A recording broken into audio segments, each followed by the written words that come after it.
My name is Abby Martin, Abbymartin. I'm a journalist, documentary filmmaker, and political commentator.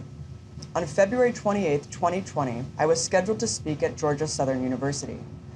I was to be the keynote speaker at the International Critical Media Literacy Conference. I planned my work and life schedule around this event months in advance. As the conference date approached, I was told that I must sign a contract pledging to not participate in boycotts against Israel. Knowing this was a violation of my constitutional right to free speech and right to protest, I informed them that I could not sign such a contract. I was then canceled as the speaker from the conference. As a journalist, I have reported extensively on Palestine, US, and Israeli violations of international law, including many on-the-ground reports on the illegal military occupation and human rights abuses for over 10 years. I recently directed a documentary called Gaza Fights for Freedom. It advocates for the boycott, divestment, sanctions movement.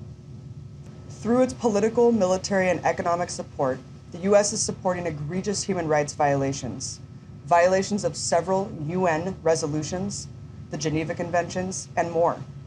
All of this is not up for debate.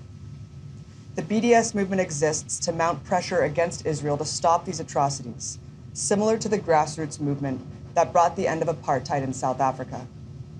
But advocating for Palestine or criticizing Israel was not the topic of my speech at Georgia Southern. I was scheduled to give a talk as a journalist about media and media literacy. For this, I was being asked to contractually pledge loyalty to a foreign country. How could I comply with this request? Was I supposed to delete and destroy all the copies of my film that I had just released because it advocates BDS? Of course, I should not be expected to do these things. My aim here is to overturn these laws that violated my rights, the rights of likely thousands of contractors, and that violate the US Constitution every single day. Thank you very much.